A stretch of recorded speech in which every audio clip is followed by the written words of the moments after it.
एक नगर में कोई मनुष्य रहता था। कुछ समय के बाद उसकी पत्नी मर गई। उसकी लड़की का नाम टाम था। एक दिन उसने दूसरा विवाह कर लिया। उसकी सौतेली माँ बालिका से स्नेह नहीं करती थी। पूरे दिन काम करके भूखी बालिका सो जाती थी। सौतेली माँ की भी एक कन्या थी जिसका नाम काम था।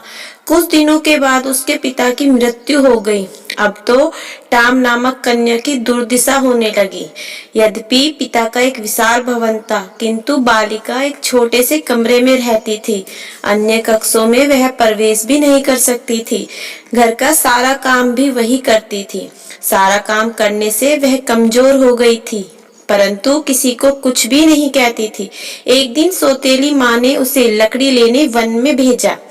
उसने विचार किया, अच्छा होता यदि उसे कोई भेड़िया खा जाता, लेकिन मारने वाले से बचाने वाला बलवान होता है। सौतेली माँ के दुख का एक कारण यह भी था कि टाम नामक कन्या सुंदर होती जा रही थी। एक दिन सौतेली माँ ने दोनों कन्याओं को कहा, गांव के तालाब से मछलियां पकड़ लाओ। जो अधिक मछलियां नहीं लाएगी उसे रात्रि में भोजन नहीं मिलेगा। टाम नामक बालिका ने विचार किया, यह नियम केवल मेरे लिए लागू होगा। उसने प्रातः काल से शाम तक अपनी टोकरी मछलियों से भर ली। भरी हुई टोकरी देखकर काम नामक बालिका ने कहा, हे बहन, तेरे मुख पर धूल लगी है, इसे सरोवर में स्नान क्यों नहीं कर लेती।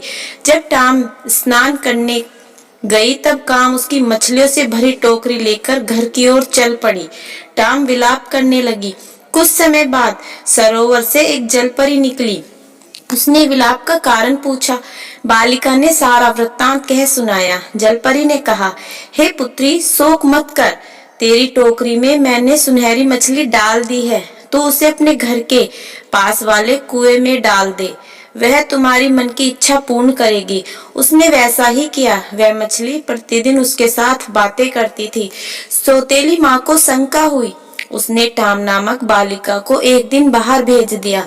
सौतेली माँ ने उस मछली को कुएं से निकालकर उसे खा गई। शाम को टाम कुएं के पास आई और मछली को पुकारा, परंतु कोई उत्तर नहीं मिला। वह करुणा विलाप करने लगी। जब जलपरी ने कहा, शोक मत कर, मछली की हड्डियों को अपने कमरे में गाड़ दे। टाम नामक कन्या ने वैसा ही किया। उस समय उसे एक सुंदर साड़ी मिली। दूसरे दिन उत्सव था। सौतेली माँ ने चावल और चने मिलाकर टाम नामक कन्या को दिए। तो इन चावलों में से चने को अलग कर, ऐसा कहकर सौतेली माँ अपनी लड़की के साथ मेला देखने चली गई।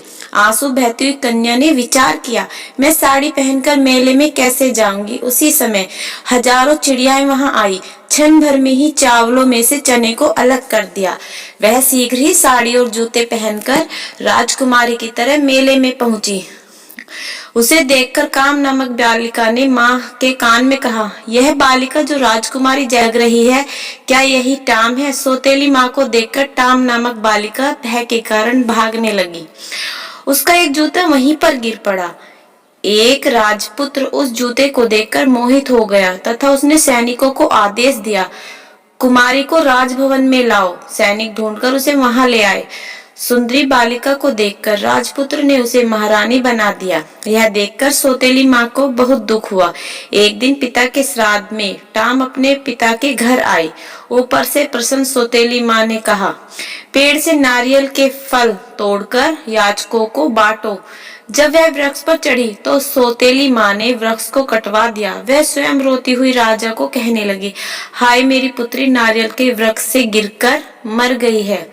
गिरी हुई बालिका को उठाकर एक वृद्धा स्त्री अपने घर ले गई तथा उसका उपचार भी किया। कुछ दिनों के बाद वह स्वस्थ हो गई। उधर सौतेली माँ अपनी पुत्री को राजमहल ले गई तथा राजा को कहने लगी, मेरी पुत्री को महारानी बनाओ। राजा ने उसकी प्रार्थना स्वीकार कर ली। एक दिन राजा शिकार खेलने वन में गया। देखते देखते सर्वत्र अंधकार छा गया। उसी वन में कहीं दूर उसने एक जलते हुए दीपक को देखा। बहुत समय बाद वह वहां पहुंचा। राजा ने कहा, मैं यहाँ रात्रि में विश्राम करना चाहता हूँ। वृद्धा स्त्री ने राजा को स्वागत किया। वह टाम को देखकर राजा को आश्चर्य हुआ और आनंदित भी हुआ। महारानी के मुंह से सौतेली माँ के द्वारा किया गया सारा वृत्तांत सुनकर राजा कुपित हुआ और सैनिकों को आदेश दिया कि महारानी की सौतेली माँ और उसकी पुत्री को कारागार में डाल दो। कारागार में पड़ी सौतेली माँ ने विचार किया, भगवान के घर देर है अंधेर नहीं।